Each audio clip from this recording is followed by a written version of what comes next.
Thank you so much for bringing this film to us. You said in your intro it was the UK premiere. I think that we have a very enthusiastic audience, given the size of you that have stuck around.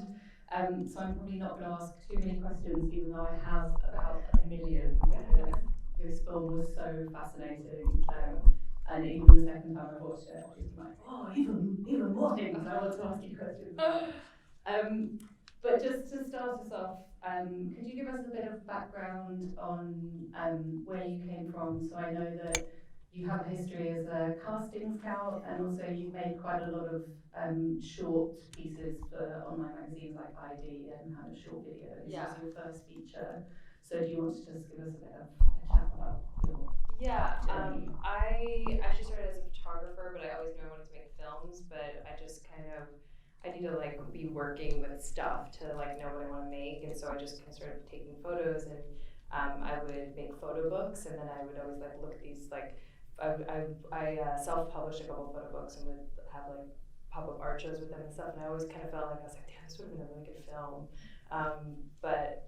and then I started working while I was making work, I was working as a street scout for campaigns, and it kind of changed the way that I thought about things, because I think that there's like this idea sometimes that documentaries just like this miracle happens where like you bump into someone on the subway and you're like, wow, you inspire me and I want to make something with you. But when I worked as a scout, I would kind of get these boards to like look for this story or this person, and then I just started thinking differently and being like, well, I'm gonna think of the doc I want to make and the character that I want to be in the doc, and then go and find that person. And so that's kind of, I started making work in that way, but that's more of just like a process thing. I made a short film. When I knew I wanted to make a film in this world, I made this short film called Fangirl, which was about these three girls that were all going to meet who they said was like the love of their life, and it was like all the same boy.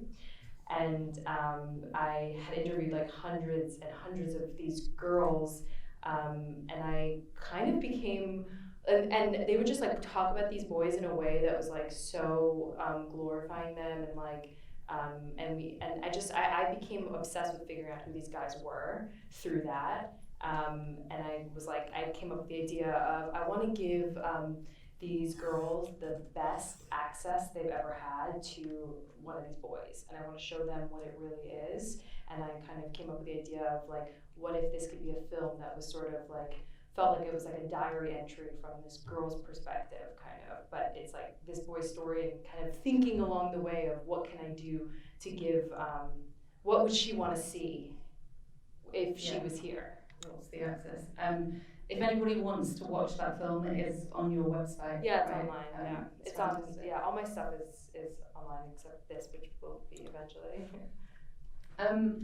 So coming from this point of wanting to give access to somebody, how did you find Austin? Did he come first, or did you find the manager? So I filmed for about a year without having really knowing who my main characters were.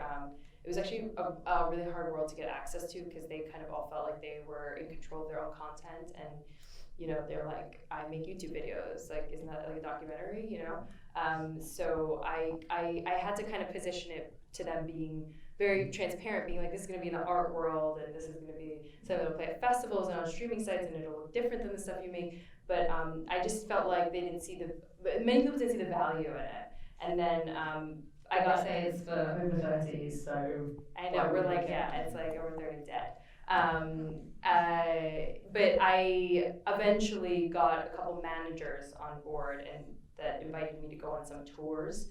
And so me and the DP basically just started traveling around on some of these tours, filming stuff. And it was like, I remember we would hire like local sound for some of the early shoots, and the sound people would even be like, this? What's going on here? Like, it's like, it's good when like you're on a shoot and you don't even know what the story is yet, and like the sound person is telling you like, this is nuts, like this is gonna be crazy. Yeah. And so we kind of just felt like there was definitely something here, but my goal was always to cast a character in the world and tell a human story that took place in this world. And my big thing was that I felt like I felt like there wasn't there wasn't a conversation around what is actually going on in the psychology with like how these young women are like taking it in, and also just how it wasn't outside of their bubble enough, where I was like, oh, I want to bring this conversation outside of the world it's already existing in. And I always just kind of felt like I was seeing a perspective that people weren't really talking about yet.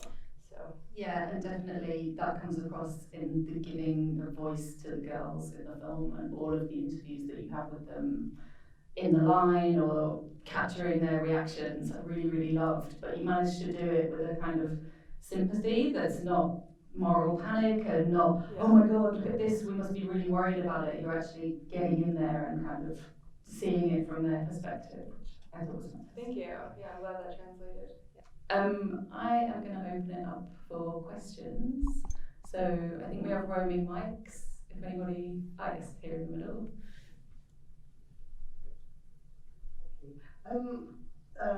I see that you're with Caviar. How long were you signed with Caviar before you started making this? And what kind of support did you get from them while during the process? Yeah, so I'm not signed with Caviar actually, but they are the production company that financed and produced the film. So they're like kind of collaborators on this.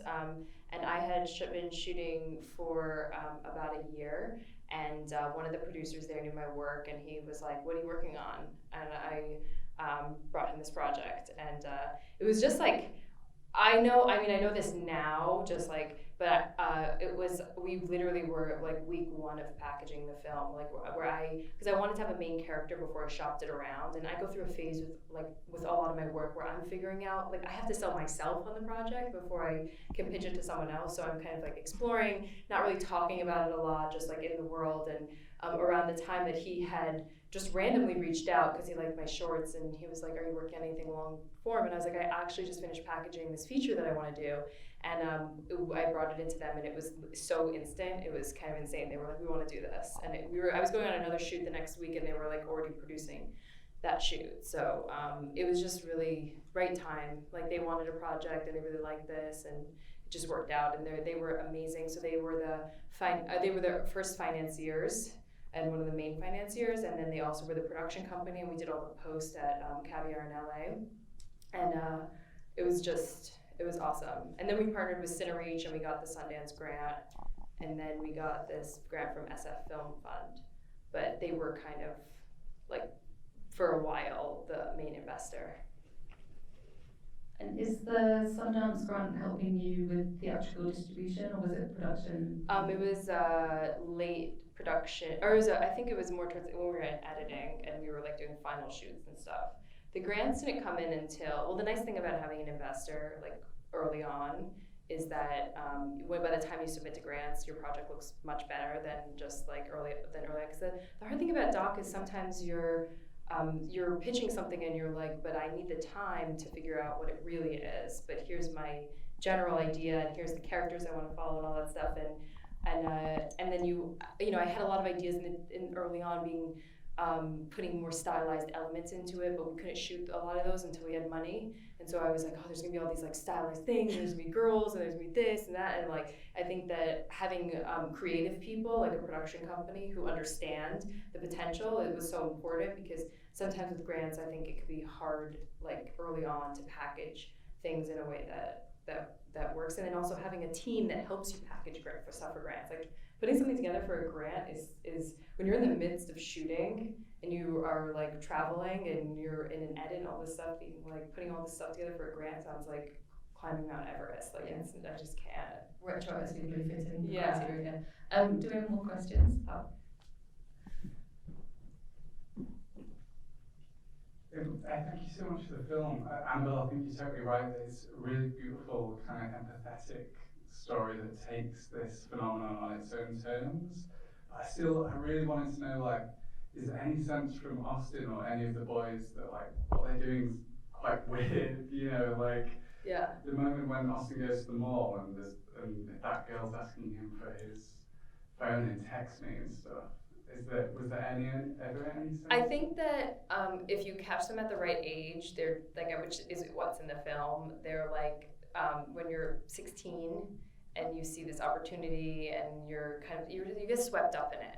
And so what I noticed would happen is like, even this would happen with the girls too, is I would meet them at where they had just fallen into this world and they were just in, and then something would happen with like 6 months later, we'd be like, oh, maybe that girl might be good to do a follow-up with or film with again. And like her mom would be like, she doesn't care about this anymore at all. She got into high school and like disassociates with all of that. And it was just like a moment, like a fleeting moment. And I think that, yes, in a way where when Austin, I think towards the very end of shooting with him, like he would like think about some of the stuff he did and be like, oh, that's so cringy, you know, like, but he did, like when we did that mall scene, I remember after having a moment with him where we were just talking and he was just like, I feel weird. And I was like, yeah, why? And he was like, I don't know, I just feel like, he couldn't even really express it, but it was like, he was just like, I feel weird, like, I don't know. And I like knew what he was trying to say, where he was trying to like just be like, something was weird about that. Like, and I could feel like it was this moment where like he had seen what I had seen, and but it was not fully like formed what he was thinking about. Yeah, it's really shocking, the moment where the girl's giving him the money. Yeah. To me, that was something that I've never seen. Like, you can, and I was kind of like, I would be more comfortable watching this if it was men doing it to girls, just because that's what you're used to, and then, yeah, you're confronted. But that's the dynamic that they have with them online, and so it's, you know, where you're, I think I might just went out, where you're, do you want this one? Sure. Where you're the person, the women are the people in charge in a weird way, where, and I talked about this a lot in the edit, where they actually, even though it seems like there can be an interpretation where the guys are manipulative or something, the women are actually the one that are in control, because they decide who's in, who's out, if I'm going to show up or if I'm not, like, and they're the crowd. And so I always felt like they had the power in a weird way, where they were very much in control, and the money handing scene is like kind of part of that dynamic where it's like, I said get on the horse, you know? Yeah. Get on the horse. Yeah. Do we have over on this side?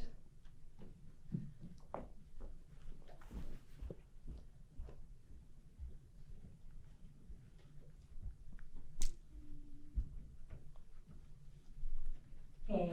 Hi. Yes, I think it's amazing how you showed that it doesn't have to be a successful story, but it felt successful. So at the end, you know, you didn't feel like, oh, poor guy, he didn't make it. You know, I felt like, oh, you know, he can do this. So I think that was amazing. Something that I was thinking about was white privilege, and I was thinking of how even though, yeah, they were poor and, you know, like you empathize with their stories, like, I don't know, just hearing people like, I don't know, overuse, I understand that it's what most people do, and I'm guilty of that, but you know, use like dope, and like all those people, like all those white people were just like, you know, and sometimes I put this voice and they're like, yo, yo, yo, you know, it's like, I don't know, have you thought about contrasting that with like other stories and be like, okay, yeah, these guys are poor and they have a dream, but like they're also very privileged and they're actually stealing from a culture, and I don't know, maybe that's why they even got that fame, I don't know. I think that I try to think about, I in my world I talk about all these things like on a regular basis, and like that's in like my zeitgeist of like having conversations like this, and you know, but I think when I'm making a film, I think about what the knowledge the person has is, and like that, like Austin is not aware of the complexities of what you're saying, and so when I'm choosing him as a character, I cannot think like someone who is aware of all those complexities at times, because I don't make, that's not the kind of film I'm making. I'm making like a human story. It's like trying to show what it's like to be a kid, and this kid. And there were things he would say that were so offensive at times, because teenage boys in general, and like where he's from and stuff, can say things all the time. that are like, I'm like, oh God, I don't like that.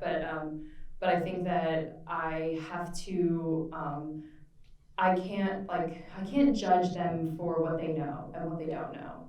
And I have to take that with me to the edit, and I take that with me when I make the film, and that's like how I don't project my critical voice onto their life. And when I walk in the door of his house, I do the same thing. Where the way he lives is not how I would live. It's not how my crew would live or something. But the vibe that I create, and I talk about this with my crew a lot, is that like, you're not like what you know and what you think is right and like who you're gonna vote for at the election and all that stuff. That's not what this is about. And if it was about that, we would. If it was about that, we would bring it up, and I would. But you kind of have to be like sensitive to that when you're working with.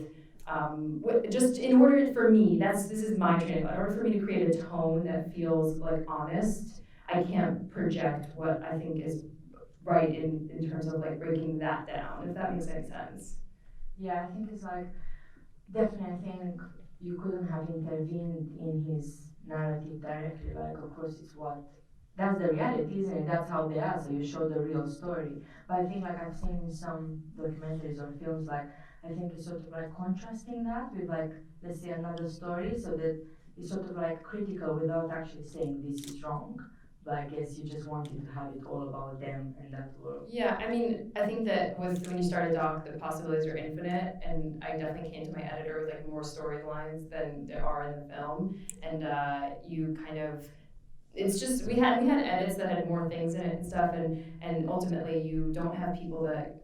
I always felt like I couldn't really get people as engaged into the emotions that I want them to be when I was just visiting people, and you only have such a short amount. It's weird how feature, when you're sitting and watching it feels so long, but when you're trying to like tell this like this big story that took you 4 years to make, it's like it feels so short. So I think that you just have to be like, this film is about this, and I have to shelve those other things to maybe do a second project or something like that. I would have conversations like that with my editor, because we had like at one point a whole girl in the film that was a character, and I like was trying so hard up until like a really long time to keep her in, and he was kind of like, would you want to make one film that isn't as strong because you want to keep her in, or do you, if you finish this film and are still obsessed with that story, you could just make 2 films, you know? And ultimately you're there to make the best one film, so you just have to make compromises, and it's important to not get lost, because sometimes when you're filming, you get this feeling of like,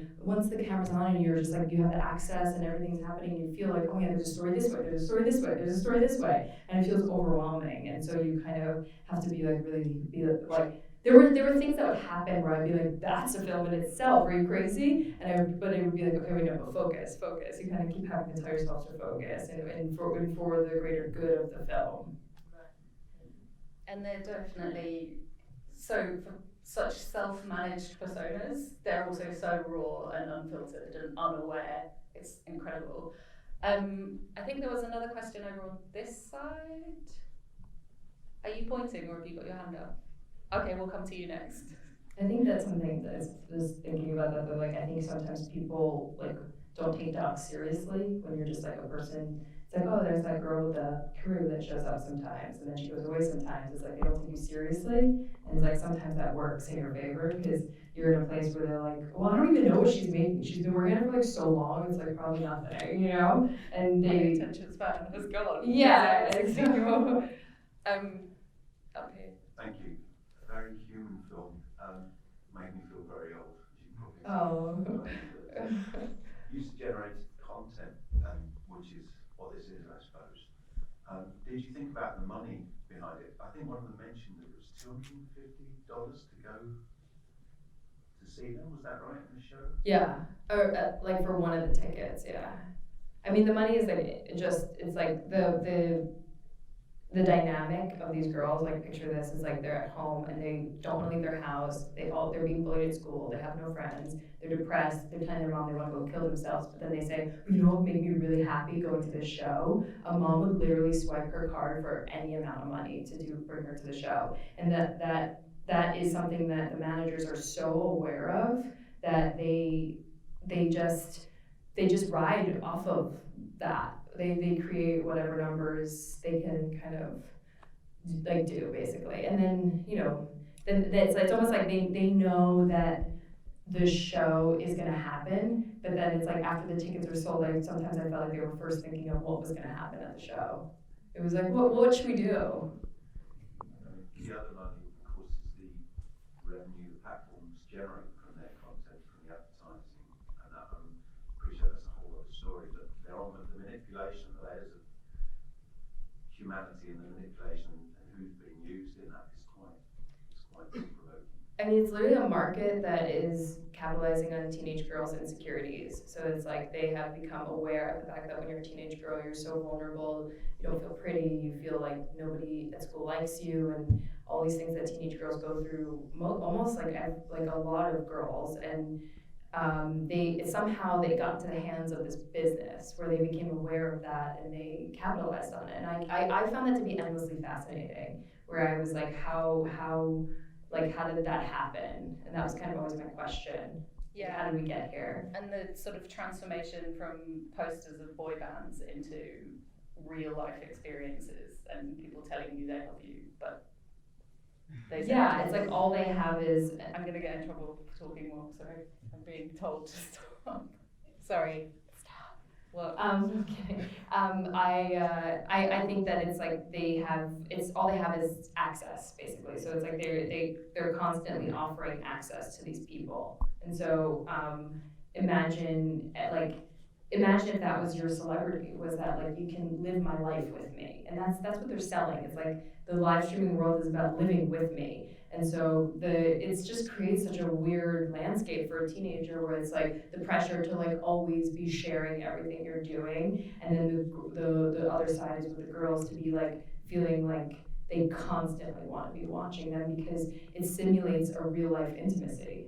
And so that's why when I first went to some of the early shows and these girls were freaking out, they had never met them before, but they were telling me that they were the love of their life and that they knew them so well, better than anyone that they've ever known in their life.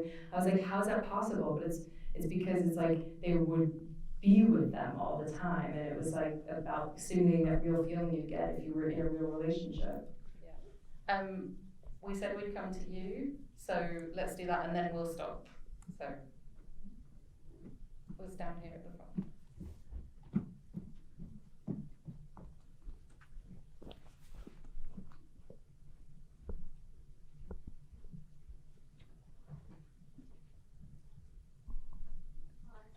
I really like the film. Thank you. It was really weird for me watching it because at one point I was that girl. It's really strange. Like when I was sort of like 12, 13. Who were you a fan of? Oh no, I'm not. I don't know. It's not that kind of. I was definitely more like a YouTube type person, like sort of like the old like British creators, that kind of crowd. Yeah. It wasn't like live streaming. But there was a part of me that like was that like, oh, I love them so much, and it's very cringy watching it back now because like it's so not what you think it is when you're in it. That's funny. I was just wondering, Michael Weiss, Yeah, as a CEO of Good Times, he was recently in a lot of controversy last year. Yeah. Filed for bankruptcy. Now, I just wondered what your personal impression of him was like, and definitely like your impression of the atmosphere of the house he was running, because it comes across very like odd and a little bit sinister in parts. It's really bizarre. Totally. I really like Michael. I think that I couldn't write a better character in a film. I could just like follow him around forever, really. But when I first met him, I was like, have I just met like the young Steve Jobs of social media? Like he had told me he was like a millionaire by age 16. He just had his life was just so ridiculous for how young he was, and he was just such a man for like being a child. It was just a weird dynamic. But I think that he is just such a hustler, and I have so much respect for what his vision for what he thinks that his life should be, and he just kind of goes out and gets it. And there's like so much about him that I feel like is just, I don't know many people like him, so I can respect someone like that. But I think that a lot of what has been like, there was he basically just to film that he ran this festival that was kind of it went haywire, and everybody people, like 70 vendors sued him basically, and people thought it was a scam and all this stuff. But he genuinely made a mistake because he's young, and so he's young and in over his head sometimes. So I think that he can just like, he's a young person making decisions. But that's kind of what this film is about. It's about like young people navigating something that is like a business. It's something that in the past young people would be under the guide of like an older manager or like an older industry. If you were back in the day, if you were like a young artist getting signed to a major label, you'd have all these like old men telling you what to do. And now in this industry, it's for teens, by teens, run by teens, and it's so contained that he was the definition of what I was looking for in the film, where I was like, you're the epitome of what comes out of this, is that at a certain point they're just for it's just for each other, like it's just for the teenage economy and for the dynamic is like why should we even engage with adults on this? So I kind of thought he represented what this film needed, but I think everything you're saying is kind of, I personally love him, but I think that there's been a lot of scandals. Yeah, he's got a vision, but he can't turn left. Love it. I think we have to stop. Thank you so much. Thank you for having me, and thank you for watching this.